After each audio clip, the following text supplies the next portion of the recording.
नमस्कार, स्वदेशी न्यूज की खास पेशकश में आप सभी का स्वागत है। मैं हूं आपके साथ भागीरथ साहू। छत्तीसगढ़ में नगरीय निकाय चुनाव के लिए 11 फरवरी को मतदान होगा, जिसके लिए प्रदेश भर में चुनावी शोरगुल जारी है और हफ्ते भर बाद जनता मुद्दों और चेहरों को देखकर अपना प्रतिनिधि चुनेंगे। लेकिन उससे पहले कांग्रेस नेता किस दिशा में जा रहे हैं?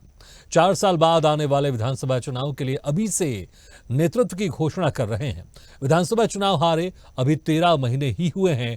ऐसे में आने वाले विधानसभा चुनाव न सिर्फ जीतना और उसके बाद सीएम के नाम की चर्चा करना राजनीतिक जानकारों को भी हतप्रभ कर रहा है, जिसके बाद सूबे में चरणदास महंत का बयान सियासत में चर्चा का विषय बना हुआ है। दरअसल कांग्रेस के वरिष्ठ नेता, विधानसभा के नेता प्रतिपक्ष चरणदास महंत, जिनका बयान हमेशा सुर्खियों में रहता है, चाहे वो अपनी सत्ता के पक्ष में हो, चाहे राजनीतिक चहलकदमी को लेकर हो। अब कल फिर अंबिकापुर में कांग्रेस प्रत्याशियों के प्रचार जनसंपर्क में पहुंचे। उस दौरान ये बयान दिया उन्होंने। आप भी सुनिए छत्तीसगढ़ के नेता प्रतिपक्ष डॉक्टर चरणदास महंत क्या कह रहे हैं कि आने वाले चुनाव में नेतृत्व पूर्व डिप्टी सीएम टीएस सिंहदेव करेंगे। जो कुछ भी हुआ है सरगुजा के नेतृत्व में हुआ है, बस्तर के नेतृत्व में हुआ है, हम लोगों के साहित्य के सामूहिक नेतृत्व में हुआ है। हम साथ रहेंगे, महाराज की अगुवाई में चुनाव लड़ेंगे। निश्चित रूप से हमारी सरकार बनेगी, कांग्रेस की सरकार बनेगी, प्रदेश में फिर कांग्रेस की। देखिए ये बातें छोड़िए कि अब जब चाहे जैसा रहेंगे, हम सब लोग साथ रहेंगे। बाबा साहब भी सीएम रहेंगे, हम भी हो सकते हैं, उसकी बात छोड़ दीजिए। मगर बाबा साहब के नेतृत्व में, हम सबके नेतृत्व में, सामूहिक नेतृत्व में चुनाव होगा। इस बात को मैं आपको समझाना चाहता हूँ। पिछले 5 वर्ष में लगातार छत्तीसगढ़ में भ्रष्टाचार का बोलबाला रहा। भाजपा लगातार इस बात को उठाते रही। न केवल भाजपा बल्कि कांग्रेस के ही मंत्री लोग भी इस बात को उठाते रहे। जयसिंह अग्रवाल ने रानू साहू के भ्रष्टाचार का मुद्दा उठाया था, भूपेश ने ध्यान नहीं दिया। टीएस सिंहदेव ने पंचायत में आवास न दे पाने का मुद्दा उठाया था, इन्होंने ध्यान नहीं दिया। अब जिस प्रकार से भ्रष्टाचार खुल रहे हैं, जिस प्रकार से अधिकारी भूपेश बघेल के करीबी और नेता अंदर हो रहे हैं, तो मुझे लगता है चरणदास महंत जी को एहसास हो गया है कि उनका ये नेतृत्व के ऊपर जो लगातार इन्होंने भ्रष्टाचार किया था, उसका इन्हें परिणाम भुगतना पड़ सकता है। इसलिए आज से ही ये नया नेतृत्व खोजने के लिए ये बयान दिए हैं। लेकिन महंत जी को एक बात समझनी चाहिए, जब भ्रष्टाचार हुआ था तो उसके अंग महंत जी भी थे और टीएस सिंहदेव जी भी उस व्यवस्था के अंग थे। इस व्यवस्था में शामिल एक भी लोग बख्शे नहीं जाएंगे। जो दोषी हो सबको सजा मिलेगी। तो चरणदास महंत के इस बयान के बाद सियासी गलियारों में हलचल तेज हो गई है। बीजेपी भी इस पर पलटवार कर रही है, बीजेपी भी तंज कस रही है। चलिए इससे खास मुद्दे पर हम चर्चा शुरू करते हैं और जो मेहमान हमारे साथ मौजूद है, मैं उनका आप लोगों से तारुफ कराता हूँ। हमारे साथ हैं बीजेपी प्रवक्ता मिनी पांडे जी, कांग्रेस प्रवक्ता प्रगति वाजपेयी जी। आप दोनों मेहमानों का स्वागत है हमारे इस खास चर्चा में। सबसे पहले प्रगति वाजपेयी जी, देखिए जिस तरह से अभी तो बहुत समय है विधानसभा चुनाव में, और अभी हाल ही में लोकसभा चुनाव हुए, उसके पहले और विधानसभा चुनाव भी हुआ। मुश्किल से 13 महीने हुए विधानसभा चुनाव हुए, लेकिन अभी से ही भविष्य के नेतृत्व की बात करना, और जब अभी हर कोई नगरीय निकाय चुनाव, पंचायत चुनाव की तैयारी कर रहा है आपकी पार्टी में, और फिर यहां पर इस तरह की बातें करना नेतृत्व को लेकर, ऐसे लगता है कि कुछ खींचतान मची हुई है अंदर और वो बाहर निकल गई है। लेकिन ऐसा लगा शायद गलत समय बाहर निकल गई। इसका असर कहीं अभी होने वाले उपचुनाव, अभी जो पंचायत चुनाव है, नगरीय निकाय चुनाव में ना हो जाए?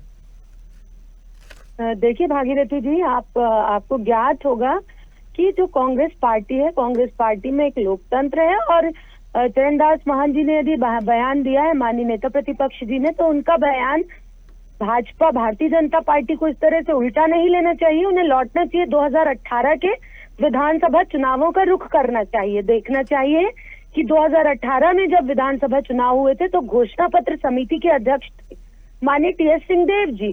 उस समय आपने रिजल्ट देखा, ये 1/3 से कम बहुमत से सिमट गई थी भारतीय जनता पार्टी, जिसे ये देश की सबसे बड़ी, दुनिया की सबसे बड़ी पार्टी कहते हैं। ये 1/3 से कम बहुमत में निपट गए थे। तो माननीय चरणदास महंत जी का जो बयान देने का नजरिया था, उनका कहना यह था कि फिर घोषणा पत्र समिति के जैसे अध्यक्ष बनकर टीएस सिंहदेव जी ने पूरा परिणाम पलट दिया था, तो दोबारा फिर टीएस सिंहदेव जी को यदि हम नेतृत्व देते हैं या उनके नेतृत्व में हम कोई काम करते हैं, देखिए हम सभी परिवार के सदस्य हैं। माननीय भूपेश बघेल जी का जो कार्यकाल था वो इतिहास के पन्नों में दर्ज होने के लायक है। माननीय भूपेश बघेल जी ने जो कार्य किए, यदि पूरे देश में किसी प्रदेश का मुख्यमंत्री मोदी जी को आंख दिखा सकता था, बराबरी से बात कर सकता था, तो वो माननीय भूपेश बघेल जी थे। बाकी तो ये डबल इंजन का जो ढोल पीटते रहते हैं, किसी भी इनके प्रदेश में ना विकास था ना कुछ था। लेकिन हमारे 5 साल में जो कांग्रेस के 5 साल बीते, माननीय भूपेश बघेल जी के 5 साल बीते, उसमें आप देखिए गोबर बेचने वाले खुश थे, किसान खुश था, महिलाएं खुश थी, युवाओं को हम भत्ता दे रहे थे, तो हर वर्ग प्रसन्न था। लोगों को हम लोगों ने 35 किलो चावल महीने का दिया, ये आकर सीधा राशन कार्ड काट दिए। और ये बात करते हैं फालतू का, इनको जब कोई मिल जाता है तो ये सिर्फ ये बात करते हैं कि कांग्रेस में अंतरकलह मची हुई है, जबकि ऐसी कोई भी अंतरकलह का प्रश्न ही नहीं उठता भागीरथी जी। एक पार्टी तब मजबूत होती है जब उसके सभी नेता एक साथ मिलकर काम करें। अगर हर कोई अपनी अपनी दिशा में आगे बढ़ेगा तो फिर पार्टी में खींचतान तो मचेगी ना। अभी तो बहुत लंबा समय है विधानसभा चुनाव होने में, और जो भी होगा वो सब पार्टी मिलकर या जो भी आपके केंद्र नेतृत्व होगा वो तय करेगा। लेकिन जब अभी पंचायत चुनाव की अभी तैयारियां चल रही है, पूरे गहमा गहमी है, नगरीय निकाय चुनाव होने वाले 11 फरवरी को, उसके पहले इस तरह की बातें करना आपको लगता है कि ये सही टाइमिंग था? देखिए, परिवार में बात करने का कोई टाइमिंग नहीं होता। यदि परिवार में कोई बात इन्होंने माननीय चरणदास महंत जी ने कही है, तो मैंने आपको पहले कहा ना कि 2018 पे आप लौट के देखिए, इतिहास रचा था। 15 साल के इनके कुशासन को मिटाया था कांग्रेस ने, और कैसे मिटाया था और किसके नेतृत्व में नेतृत्व निश्चित तौर पर पीसीसी का नेतृत्व माननीय भूपेश बघेल जी के हाथ था। वो अलग लड़ाई लड़ रहे थे। एक परिवार में जब शादी होती है या कोई भी बड़ा आपको इवेंट करना होता है तो परिवार के लेकिन जिस तरह से आप क्रेडिट देना चाह रहे हैं कि टीएस सिंहदेव ने उस वक्त उनके दिशा निर्देशन में कमाल हुआ और फिर आप लोग सत्ता में वापस आए, लेकिन जो है उस वक्त बात चल रही थी कि 2.5 साल का नेतृत्व होगा। हमने देखा जब भूपेश बघेल का 2.5 साल का कार्यकाल संपन्न हो चुका था, उसके बाद कितनी गहमा गहमी थी, और ऐसी भी कोशिश की जाती टीएस सिंहदेव मुख्यमंत्री बन जाए, लेकिन वैसा नहीं हो सका। क्योंकि मैं वही कह रहा हूं, क्योंकि जब इस तरह की बात सामने आएगी तो फिर और बहुत सारी बातें खुलकर सामने आती हैं। मिनी पांडे जी, लेकिन आप लोगों को क्या परेशानी है? प्रगति जी कह रही है भाई कोई टाइमिंग सही, उसमें क्या, अगर परिवार के कोई लोग अपनी बात रख रहे हैं उसमें टाइमिंग देखने की क्या आवश्यकता है? हमें जब लगेगा हम कहेंगे, इसमें आप लोगों को क्यों परेशानी है? जय जोहार सभी को। देखिए, हमें कोई परेशानी नहीं है। इनको अपने नेतृत्व पे विश्वास नहीं है, इनको दीपक वैद्य जी पे विश्वास नहीं है, इनको भूपेश बघेल जी के नेतृत्व पे विश्वास नहीं है, इसलिए इनके परिवार में इस तरह की बातें चल रही है कि नेतृत्व को बदला जाए। टीएस सिंहदेव का इन्होंने यूज एंड थ्रो कहिए, वैसे इतने वरिष्ठ नेता के लिए ऐसा नहीं बोलना चाहिए मुझे, पर फिर भी मैं इस तरीके का वर्ड यूज करूंगी कि उनको यूज एंड थ्रो कर दिया गया। इतना बड़ा उन्होंने सरगुजा का पूरा विधानसभा मर्यादा में रहकर बात कीजिए। प्रदेश के पूर्व उप मुख्यमंत्री हैं, मर्यादा में रहकर बात कीजिए। वे इस प्रदेश के पूर्व उप मुख्यमंत्री रहे हैं। सुनिए, इतना बड़ा उन्होंने दिया और 2.5 साल का वादा इन्होंने किया। मैंने कुछ नहीं बोला है, जो आपकी पार्टी बोलती है, जो आप करते हैं वही हम बोल रहे हैं। हमने तो नहीं कहा कि आप नेतृत्व बदलिए या नेतृत्व पे विचार करिए। जनता पार्टी की मनगढ़ंत कहानियां हैं मिली जी, जिन्हें आप लोगों को मजबूरी होती है। क्या करो, आप लोग भी अपनी ड्यूटी निभा रहे हैं, चैनलों में बोलना, झूठ बोलना, ये आपको सिखाया जाता है झूठ बोलना। दूसरे के नेतृत्व में विधानसभा चुनाव लड़ना है, ये आपने कहा है, आपके परिवार से बातें बाहर आई हैं तो इस पे विचार हो रहा है, लोग बोल रहे हैं। अगर आपको ही था तो अंदर बातें करते, कमरे के अंदर बातें करते, हमें नहीं पता चलता, हम इस तरह की बयानबाजी नहीं करते। चूंकि सार्वजनिक बातें हुई है, उन्होंने सार्वजनिक कहा है कि हमको उनके नेतृत्व में चुनाव लड़ना है। एक बार उनके नेतृत्व में इन्होंने चुनाव लड़ा, इतना बड़ा विधानसभा पूरा सरगुजा क्षेत्र का जितवा करके टीएस सिंहदेव ने इन्हें दिया, और उसके बाद इन्होंने वादा किया कि 2.5 साल मुख्यमंत्री रहेंगे। पर जीतने के बाद तो इन्होंने मतलब दूध में से मक्खी जैसे अलग करते वैसे टीएस सिंहदेव जी को अलग करके बाहर कर दिए इन लोग। 5 साल उनकी बातें नहीं सुने। स्वास्थ्य मंत्री होने के नाते उनका एक फोटो तक नहीं लगता था, एम्बुलेंस, मेडिकल, किसी चीज में सिर्फ टीएस इनका भूपेश बघेल के फोटो लगते थे। हमने देखा है उस चीज को भी। तो परिवार की ये बात ही ना करे, परिवार के सदस्यों को कितना मान सम्मान देते हैं वो हम जानते हैं। पर कांग्रेस अंतर कला से परेशान है, इनके पास नेतृत्व करने को कोई नहीं है, इनको विश्वास नहीं है, अपने ही बड़े नेताओं पे विश्वास नहीं है। इनको पता है कि कांग्रेस आज परेशान है, कांग्रेस की आज ये हालत छत्तीसगढ़ में है तो इन नेतृत्वकर्ताओं के चलते हैं, और ये चाहते हैं कि बदलाव हो। और वाकई टीएस सिंहदेव बहुत अच्छे नेता हैं। अगर ये विधानसभा में, अगले विधानसभा में उनके नेतृत्व में चुनाव लड़ेंगे तो हो सकता है कि वो प्लस में जाए, क्योंकि उनका कार्यकाल बहुत ही अच्छा है टीएस सिंहदेव का। मैं तो उनकी तारीफ करती हूँ, क्योंकि मेरे मायके से आते हैं सरगुजा की, मैं भी हूँ और टीएस सिंहदेव भी है। तो मैं तो उनकी तारीफ ही करूंगी कि उन्होंने बहुत अच्छा डिसीजन ले रहे हैं, अगर ऐसा ले रहे हैं। पर कांग्रेस अंतर कलह से परेशान है, ये जग जाहिर है, और कांग्रेस बदलाव चाहती है, ये भी जग जाहिर है। भूपेश बघेल के 5 साल भ्रष्टाचार से कांग्रेसी भी परेशान है। आज कांग्रेसी फ्रंट में आकर के नगरीय निकाय चुनाव में ध्यान नहीं दे पा रहे, गली सड़कों मोहल्लों में नहीं जा पा रहे कि किस मुंह से जाएं। हर साल भ्रष्टाचार की कहानी कही गई है 5 साल में, तो किस मुंह से जाके लोगों को बताएं कि हमने क्या विकास किया है। आज 1 साल में विष्णुदेव सरकार ने इतना काम कर दिया कि हर घर में लाभार्थी हैं। आज हम चुनाव प्रचार में निकलते हैं तो हर घर में एक महिला बोलती है कि हाँ, हमको प्रधानमंत्री जी की इस योजना का लाभ मिलता है, हमको भारतीय जनता पार्टी के द्वारा चलाई जा रही इस स्कीम का लाभ मिलता है। कांग्रेस से क्या लाभ मिला? सिर्फ भ्रष्टाचार मिला। नगर निगम भ्रष्टाचार में डूबा है, पूरा छत्तीसगढ़ प्रदेश। ठीक है, लेकिन आपने ये तो जरूर माना कि अगर टी.एस. सिंहदेव के नेतृत्व में अगर कांग्रेस आने वाला चुनाव लड़ेगी या फिर पार्टी चलेगी तो प्लस में जरूर रहेंगे। प्रगति जी, मुझे लगता है इस बात पर जरूर आप खुश हो सकते हैं कि जो आपकी राजनीतिक प्रतिद्वंदी है मिनी पांडे जी, वो खुद भी स्वीकार कर रही है। लेकिन अगर वो स्वीकार कर रही है टी.एस. सिंहदेव अगर ज्यादा बेहतर हो सकते हैं, तो फिर दूसरा पहलू ये भी है ना कि दीपक बैज, जिनको विधानसभा चुनाव से आयन कुछ महीने पहले उनको बागडोर सौंपी गई थी, उनको अध्यक्ष बनाया गया था, विधानसभा चुनाव आप लोग हारे, लोकसभा चुनाव आप लोग हारे, तो क्या ये मानकर चलें कि आपके जो नेता, बड़े बड़े नेता, वो दीपक बैज के नेतृत्व को स्वीकार नहीं कर रहे हैं और वे मान रहे हैं कि उनके नेतृत्व में कांग्रेस छत्तीसगढ़ में कमजोर होती जा रही है? ऐसा नहीं है भागीरथी जी, आप देखिए कि कांग्रेस कहीं पे भी कमजोर नहीं है। भारतीय जनता पार्टी के जो लोग ढिंडोरा पीट रहे हैं, ये उनकी कमजोरी है।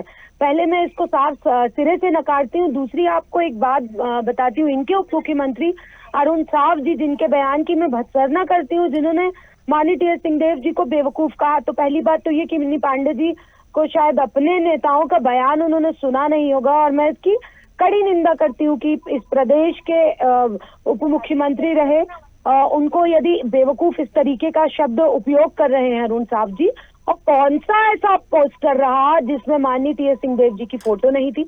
मिनी पांडे जी ने या तो रायपुर से सरगुजा की तरफ अपना रुख कर लिया होगा पिछले 5 सालों में, मुझे ऐसा लगता है, क्योंकि मेडिकल आप देखेंगे प्रोटोकॉल के तहत सरकार काम करती है, सरकार के अधिकारी काम करते हैं, और जिसका भी डिपार्टमेंट होता है उस मंत्री की फोटो लगती है। तो इस तरह के फालतू के झूठे बयान देना तो मुझे नहीं लगता कि देने चाहिए। दूसरी बात, माननीय ठीक है, लेकिन चरणदास महंत ने जो बयान दिया, प्रगति जी, चरणदास महंत जी ने जो बात कही है, देखिए अगर कोई एक नेतृत्व बढ़िया चल रहा है, अगर दीपक बैज जी के नेतृत्व में अगर सब कुछ बढ़िया चल रहा है, तो मुझे लगता है कभी शायद कोई ऐसी बातें नहीं करता। अगर कोई किसी दूसरे के नेतृत्व की बातें कर रहा है तो इसका मतलब साफ है ना कि जो अभी वर्तमान नेतृत्व है वो अच्छा नहीं है, उससे बेहतर हमारे पास ऑप्शन है। लेकिन अगर केंद्र नेतृत्व या अगर प्रदेश का नेतृत्व अगर उनके हिसाब से नहीं चल रहा है या फिर उनको नहीं लेकर आ रहा है, तो इससे लोग इस पर बातें करेंगे ना, चिंता करेंगे ना। अगर टी.एस. सिंहदेव की बातें हो रही है, मतलब कि दीपक बैज से वहां पर लोग संतुष्ट नहीं है, खासकर आप लोग के बड़े नेता, नहीं तो कोई इस तरह की बातें नहीं करता। देखिए भागीरथी जी, पार्टी में हमारे यहाँ लोकतंत्र है। हमारे यहाँ मोदी की गारंटी को पार्षद से लेकर लोकसभा चुनाव तक मोदी मोदी नहीं गाया जाता। मैंने वही तो आपको कहा कि कांग्रेस पार्टी में लोकतंत्र है, हर सदस्य को, हर नेता को अपना बात रखने का अधिकार है। और माननीय दीपक बैज जी अभी प्रदेश अध्यक्ष हो सकता है 2 साल बाद प्रदेश अध्यक्ष कोई और बन जाए। तो यदि माननीय चरणदास महंत जी ने बयान दिया है तो उसको इतना बड़ा खींच तान के भारतीय जनता पार्टी को प्रस्तुत नहीं करना चाहिए। उन्होंने जनरल जो बात कही कि वैसा कुछ 2018 के चुनाव जैसा कुछ हम 2028 के चुनाव ठीक है प्रगति जी, अगर मान के चलिए अगर मैं कांग्रेस का कार्यकर्ता हूं, प्रगति जी अगर मान के चलिए मैं कांग्रेस का कार्यकर्ता हूं और मुझे दीपक बैज ने अगर कोई निर्देश दिया है तो मैं तो सोचूंगा ना, भाई कुछ समय बाद तो शायद नेतृत्व परिवर्तन हो जाएगा, टी.एस. सिंहदेव जी आ जाएंगे, तो उनकी बात मैं क्यों सुनूं? टी.एस. सिंहदेव की मुझे बात सुननी चाहिए ना, क्योंकि आने वाले भविष्य में वही नेता होंगे। तो इस तरह की एक जो कंफ्यूजन पैदा होगा वो तो इस तरह के बयानों से होता है ना। आपका जो कांग्रेस का कार्यकर्ता होगा वो तो सोचेगा ना, भाई किसका नेतृत्व मानूं, अभी जो वर्तमान में वो या फिर जो होने वाले हैं किनका नेतृत्व मानूं? भागीरथी जी, पार्टी की गाइडलाइन पे चलना हर कार्यकर्ता का फर्ज होना चाहिए। पार्टी के अनुशासन में रहना हर कार्यकर्ता का फर्ज होना चाहिए। अध्यक्ष तो आते जाते रहेंगे, लेकिन जो कार्यकर्ता है उसको तो कांग्रेस पार्टी के दिशा निर्देश और कांग्रेस पार्टी की बातों पर चलना चाहिए। बात यह है, कोई ऐसा नहीं है कि ये नेता आएगा तभी काम करेंगे, ये नेता आएगा तभी काम करेंगे। माननीय दीपक बैज जी ने भी संगठन को ऊंचाइयों पर ले गए हैं। माननीय दीपक बैज जी ने भी संगठनात्मक रूप में तौर पर बहुत अच्छा कार्य किया है। तो कोई भी हमारे अध्यक्ष ऐसे नहीं थे और चरणदास महंत जी के बयान को उल्टा ना लिया जाए। उन्होंने एक एग्जाम्पल पेश किया 2018 जैसे, तो इस बात को इतना तूल देने की तो आवश्यकता मुझे नहीं लगती होनी चाहिए।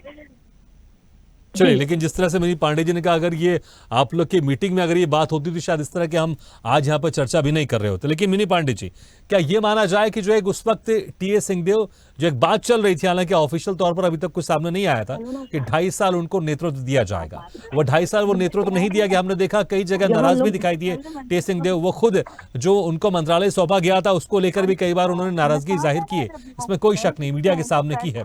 तो क्या वो जो एक टीस थी या फिर जो उनके एक समर्थक आसपास के नेता है उनको लग रहा है कि अगर अब टीएस सिंहदेव को अगर यहाँ पर जिम्मेदारी दी जाएगी तो ज्यादा बेहतर होगा?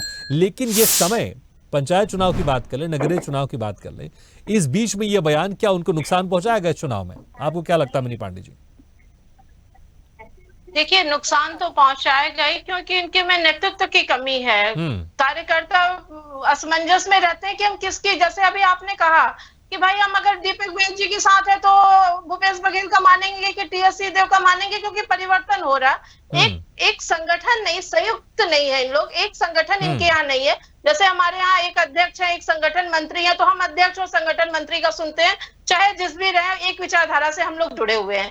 पर जब इनके यहाँ ये अपने नेतृत्व को ये नहीं मान रहे और खुद ही बोल रहे कि हमको नेतृत्व बदलना है, तो इस स्थिति में कार्यकर्ता तो विचलित रहेगा, कार्यकर्ता तो परेशान रहेगा कि हमको भाई हर खेमा अलग अलग है, टीएस सिंहदेव का खेमा अलग है, दीपक बैज जी का खेमा अलग है, भूपेश बघेल जी का खेमा अलग है, सब अपना अलग अलग नेतृत्व चला रहे हैं। कांग्रेस पार्टी संयुक्त नहीं है, इसमें आपस में तालमेल की कमी है, जिसके चलते कार्यकर्ता इनके परेशान है, इनके भ्रष्टाचार के चलते कांग्रेसी ही परेशान है। तो आपस में अंतरकलह देखिए, आप अभी पार्षद चुनाव में देखिए टिकट वितरण में कितनी ज्यादा अंतरकलह दिखी इन लोग में हमेशा। तो ये जब तक ये पार्टी संगठित नहीं होगी, एक विचारधारा पे नहीं चलेगी, इसका खामियाजा भुगतना पड़ेगा। आखिर में इन्होंने इस बार विधानसभा पूरी सरगुजा सीट क्यों हारे, बस्तर की सीट क्यों हारे?